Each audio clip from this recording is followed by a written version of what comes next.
Hello student, welcome to our classes. Physics class 12 chapter number 1 में हम लोगों ने पार्ट 1 में बेसिक कॉन्सेप्ट ऑफ चार्ज पढ़ा था कि चार्ज क्या होता है। ठीक है। सेकंड पार्ट 2 वीडियो में हमने कंजर्वेशन ऑफ चार्ज पढ़ा। ठीक है, उस पर बेस न्यूमेरिकल करे और फिर हम लोगों ने क्वांटाइजेशन ऑफ चार्ज और उस पर बेस न्यूमेरिकल करे और देखा कि बोर्ड में किस तरीके से इस बार आप क्वेश्चन घुमा घुमा के इन टॉपिक पे आ रहे हैं। देन थर्ड नंबर टॉपिक जो हमारा जो आज की वीडियो है पार्ट नंबर 3, इसमें हम लोग कूलम्स लॉ वेक्टर फॉर्म में देखेंगे। कूलम्स लॉ क्या होता है ये मैंने आप लोगों को बता दिया था अपने सेकंड वीडियो में। तो जिन्होंने भी नहीं देखी है वो वीडियो, तो डिस्क्रिप्शन में लिंक है, वहाँ जाके आप लोग चेक कर सकते हैं वीडियो को और देख सकते हैं कि क्या क्या आप लोगों ने मिस कर दिया है, और तभी आप ये टॉपिक और आज की वीडियो को ढंग से समझ पाएंगे अगर पीछे की वीडियो देखेंगे। तो कूलम्स लॉ वेक्टर फॉर्म जो है वो आप लोगों के लिए पेपर में अगर आया तो इम्पॉर्टेंट आ सकता है, लेकिन डायरेक्ट पूछेगा ये क्वेश्चन। ठीक है, यहाँ से आप लोगों को सिंपल वेक्टर फॉर्म पूछेगा और बाकी और कोई ऑप्शन नहीं है इस पर। अब वेक्टर फॉर्म का मतलब सिंपल है कि आपको मैग्नीट्यूड प्लस डायरेक्शन दोनों का ध्यान रखना है। ठीक है, 1 सेकेंड, मैं यहाँ पे माइक लगाना भूल गया तो पहले माइक लगा देता हूँ। तो वेक्टर फॉर्म का मतलब आपको दोनों ही चीज़ आनी चाहिए। ठीक है, तो अब यहाँ पे सिंपल मैंने क्या कर रखा है, डायग्राम को फोकस करना आप लोगों को। दो चार्ज कंसीडर कर लिए, एक चार्ज है मेरे पास, आप देख पा रहे होगे कौन सा चार्ज है। The first charge is Q1 and the second charge is Q2। और जो डिस्टेंस है इन दोनों चार्जेस की वो स्मॉल r से रिप्रेजेंट कर रखी है। कितनी दूरी पे है दोनों के दोनों, आप कहोगे स्मॉल r डिस्टेंस पे रखे हुए हैं। अब सिंपल चीज़ है, ये प्लस का चार्ज है और ये भी प्लस का चार्ज है, तो प्लस वाले चार्ज एक दूसरे को कौन से फोर्स लगाते हैं, आप कहोगे रिपल्शन फोर्स होगा इन दोनों के बीच में। ठीक है, the force between plus plus is repulsive. तो अब ये Q2 वाला चार्ज इस Q1 वाले चार्ज को रिपल्सिव फोर्स लगाएगा बाहर की तरफ। ठीक है, आउटसाइड दिस लाइन। ये सेम ऐसे ही ये Q1 वाला चार्ज भी इस Q2 वाले फोर्स को बाहर की तरफ फोर्स लगा के धकेलेगा और ये हो जाएगा F21। F12 का मतलब क्या होता है, फोर्स ऑन वन, पहले पे फोर्स है, ड्यू टू सेकेंड। ठीक है, इसको क्या पढ़ेंगे मैं साइड में लिख भी देता हूँ। F12 का मतलब होता है फोर्स ऑन वन, यानी कि पहले पे फोर्स लग रही है, फोर्स ऑन वन, और कौन लगा रहा है, ड्यू टू सेकेंड। ठीक है, ये सेकंड वाला फर्स्ट वाले पे फोर्स लगाएगा, तो इसको ऐसे पढ़ा जाता है। और अब ऐसे ही अगर मैं बोलूँ F21 तो इसका क्या मतलब होगा, आप कहोगे इसका मतलब होगा force on two due to one, यानी कि अब सेकंड वाले पे फोर्स लगेगा पहले वाले के कारण। तो ये दो चीज़ें आपको समझ में आ रही होंगी। तो बस डायग्राम में अब देखो, पहले पे फोर्स लग रहा है दूसरे के कारण तो F12, दूसरे में फोर्स लग रहा है पहले के कारण तो F21। अब वेक्टर को समझने की कोशिश करना, पोजीशन वेक्टर को। देखो यहाँ से यहाँ तक की जो डिस्टेंस है वो स्मॉल r है, लेकिन अगर वेक्टर फॉर्म में इसको रिप्रेजेंट करूँ तो क्या मैं R12 लिख सकता हूँ। R12 क्यों लिखेंगे, क्योंकि आपको पता होगा 11th क्लास में वेक्टर अगर आप पढ़ के आए हो, यहाँ पे R12 का मतलब होता है R2 vector minus R1 vector. ठीक है, यानी कि लास्ट वाले में से पहले वाले को माइनस कर देना है। ठीक है, ये मतलब होता है लास्ट वाले में से किसे माइनस करना है, आप कहोगे फर्स्ट वाले को माइनस करना है। तो फाइनल पोजीशन आपकी R2 थी और इनिशियल पोजीशन R1 थी। ठीक है, सेम यही कॉन्सेप्ट लगाना है। अब यहाँ से यहाँ जा रहे हो तो आपकी इनिशियल पोजीशन कौन सी होगी, आप कहोगे R1, यानी कि Q1 वाली इनिशियल पोजीशन। फाइनल कहाँ पे पहुँच गए, Q2 पे, तो R2 माइनस R1 कर देंगे हम इसे। ठीक है, ये आपको दिमाग में रखना है। अब यहाँ पे आप लोगों को सेम यही चीज़, यहाँ पे आप लोगों को ये चीज़ें समझनी है कि वेक्टर फॉर्म में हम लोगों को सबसे पहले पोजीशन वेक्टर वगैरह का बिल्कुल पता होना चाहिए। तो इनिशियली यहाँ पे था और फाइनली यहाँ पे पहुँचा, तो इसलिए मैंने R2 माइनस R1 करा, फाइनल माइनस इनिशियल, और रिप्रेजेंट कैसे करा, 1 2 से। सेम ऐसी अगर मैं यहाँ की बात करता हूँ, यहाँ से यहाँ चलेंगे तो इनिशियल पोजीशन है R2 और फाइनल कहाँ पे पहुँचा, 1 पे, तो R1 माइनस R2 कर देंगे और रिप्रेजेंट करेंगे R21 से। क्लियर हो रही है चीज़, कैसे रिप्रेजेंट करा। बस अगर इतना चीज़ आपको समझ में आ रहा है तो बस ये फिर वेक्टर फॉर्म इजी हो गया आपके लिए। अब हम देख रहे हैं force on one due to second, यानी कि पहले पे फोर्स दूसरे के कारण, तो F12 से रिप्रेजेंट करा। और फॉर्मूला आपको पता ही है, Q1 Q2 upon R square. ठीक है, कल बताया था। अब ध्यान से देखो, फोर्स किसकी बात हो रही है, 1 2 की। तो फोर्स 1 2 है तो इसकी डायरेक्शन क्या है, आप कहोगे ये वाली। तो पोजीशन वेक्टर कौन सा होगा, ये वाला। भाई फोर्स जिधर लग रहा है उधर की तरफ भी कहीं पोजीशन वेक्टर लेना है, तो वो कौन सा है, आप कहोगे R21। तो मैंने यहाँ पे R21 कैप रिप्रेजेंट करा। क्यों, अब यहाँ पे 11th आपको पढ़ के आना है थोड़ा। देखो पता होगा आप लोगों को यूनिट वेक्टर जो होता है वो हमारा डायरेक्शन को रिप्रेजेंट करता है, और यूनिट वेक्टर को हम ए कैप से रिप्रेजेंट करते थे। तो डायरेक्शन के लिए यूनिट वेक्टर हम लिख देंगे जो कि होगा हमारा R21 कैप। और फिर यहाँ पे आप लोगों को पता होगा कि यूनिट वेक्टर को ओपन कैसे करते थे, तो उसका सिंपल फॉर्मूला था A cap is equal to vector A upon में मोड ए। ठीक है, तो बस यहाँ पे मैंने R21 को R2 वेक्टर अपॉन में मोड R से रिप्रेजेंट करा। अब आप कहोगे सर मोड R को तो आप ऐसे लिखते फिर, ठीक है, इसको ऐसे लिख सकते हैं।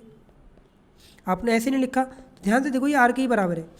क्यों? अरे भाई जो इसका मैग्नीट्यूड होगा, जो इस वाले का मैग्नीट्यूड होगा, वो रियलिटी में R ही तो है। थोड़ा सा और जूम कर लेता हूँ।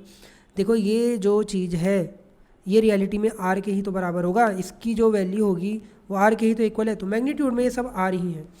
तो बस सिंपल, अब यहाँ R स्क्वायर था, ये ओपन करा तो R हो गया, R और R की मल्टीप्लाई हो जाएगी तो नीचे क्यूब हो जाएगा। और डायरेक्शन कौन रिप्रेजेंट कर रहा है? R21।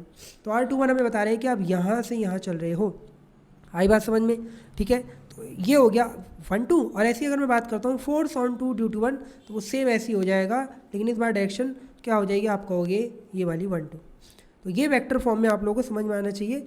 और अब आप देखो ध्यान से, तो इसको अगर मैं इक्वेशन 1 ऐड कर लेता हूँ और इस वाले को इक्वेशन 2, तो फ्रॉम 1 and 2 मैं ये बोल सकता हूँ, ठीक है, फ्रॉम 1 and 2 हम ये बोल सकते हैं कि F12 जो है वो माइनस का है F21 के। कैसे बोल सकते हैं यार? सिंपल है, देखो मैग्नीट्यूड में इक्वेशन 1 में ये वैल्यू सेम और इक्वेशन 2 में ये वैल्यू सेम। अब R21 R12 का उल्टा ही तो होता है, अपोजिट डायरेक्शन ही तो रिप्रेजेंट कर रहा है। तो बस इसका मतलब ये दोनों फोर्स मैग्नीट्यूड में सेम है लेकिन डायरेक्शन में अपोजिट, तो बस इसको ऐसे रिप्रेजेंट कर दिया, जो हमें क्लियर बता रहा है। क्या बता रहा है? कि दिस फॉलो, ठीक है, दिस फॉलोज न्यूटन्स, ठीक है, थर्ड लॉ ऑफ मोशन। तो अगर एग्जाम में थोड़ा सा आपसे पूछ लिया जाए कि how Coulomb's law represent Newton's third law of motion, तो आपको इतना प्रूफ करना है। तो वेक्टर फॉर्म में आपको ये बात भी समझ में आनी चाहिए कि भाई वेक्टर फॉर्म या कूलम्स लॉ न्यूटन के थर्ड लॉ को भी फॉलो कर रहा होता है। क्लियर ये चीज़? ठीक है, तो बेसिक चीज़ थी, यहाँ पे आप इसे देख लीजिए, सिंपल था बहुत ज़्यादा। अब हम बढ़ते हैं प्रिंसिपल ऑफ सुपरपोजिशन में।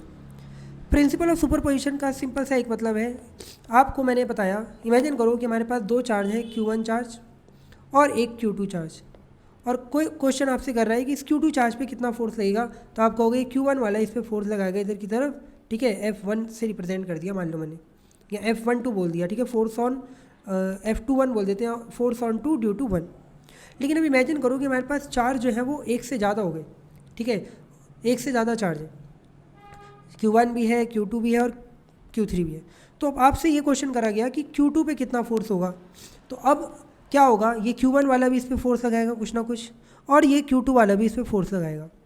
सिंपल चीज़ है यार, पहले एक चार्ज था Q2 के बराबर में Q1, तो उसने फोर्स लगाया, लेकिन अब मैंने 3 चार्ज रखे और अब मैंने कहा कि अब बताओ Q2 पे कितना फोर्स होगा, तो Q1 वाला भी कुछ ना कुछ फोर्स लगा रहा होगा Q2 पे, और Q3 वाला भी इस Q2 पे कोई ना कोई फोर्स लगा रहा होगा। तो आप क्लियर देख पा रहे हो कि अब इस पर दो फोर्स लग रहे हैं Q2 पे, ठीक है। तो बस आपको करना क्या है कि जब भी टोटल फोर्स निकालना हो किसी चार्ज पे, ठीक है, ड्यू टू अदर चार्जेस, क्या बोल रहा हूँ मैं, जब भी दूसरे फोर्स निकालने हो कितने कितने फोर्स लग रहे हैं, तो बस उनका वेक्टर सम कर दो। तो आपने देखा कि इस पर एक फोर्स तो ये लगा रहा होगा हमारा Q1, जिसको मैं लिख सकता हूँ F21, यानी कि फोर्स ऑन 2 ड्यू टू 1, और एक फोर्स लगा रहा होगा Q3, जिसको मैंने ऐसे रिप्रेजेंट कर दिया, ठीक है, F23 बोल दिया, यानी कि दूसरे पे फोर्स तीसरे के कारण। तो अब टोटल निकालने के लिए हमें कुछ नहीं करना है, इनका वेक्टर सम कर देना है बस। जो फोर्स लग रहे हैं 2 1 और 2 3, इनको उठाओ और इनका वेक्टर सम कर दो। तो सुपरपोजिशन प्रिंसिपल यही कहता है कि जब टोटल फोर्स अगर मुझे निकालना है किसी चार्ज पे, तो बस मैं उनका वेक्टर सम कर दूंगा। तो फॉर n चार्जेस ये हमारा इस तरीके से वेक्टर सम हो जाएगा। क्लियर है? सिंपल। यह आप लोगों ने ग्रेविटेशन वाले चैप्टर में ही पढ़ा होगा, अगर आपको याद होगा 11th में, ठीक है, वहाँ पे भी सेम यही कहानी चलती है।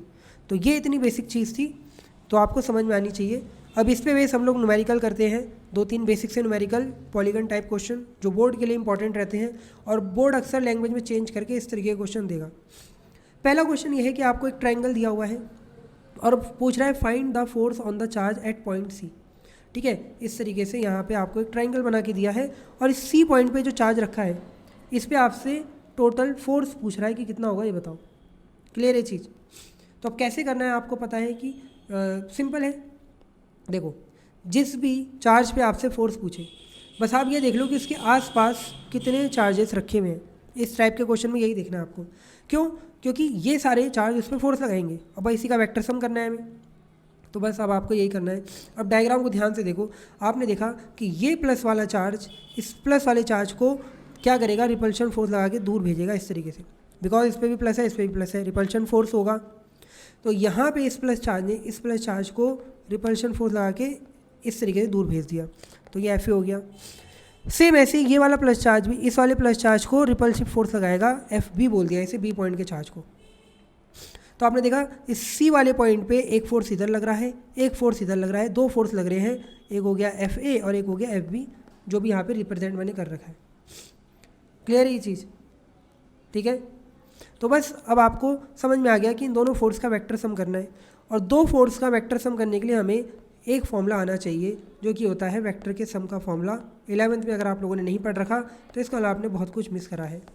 मैं बता दे रहा हूँ क्या होता है, A square B square plus 2ab cos theta, ये फॉर्मूला होता है। क्लियर?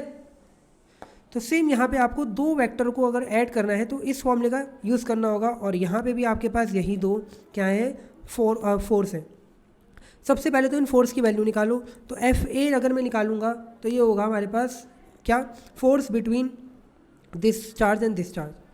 तो क्या होगा, फॉर्मूला होता है एफ इज इक्वल टू के Q1 Q2 अपॉन में आर स्क्वायर। ठीक है।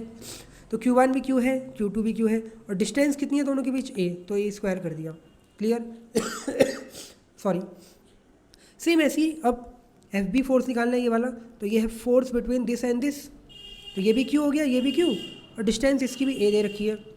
तो आप ध्यान से देखो दोनों ही फोर्स क्या हो गए, इक्वल हो गए।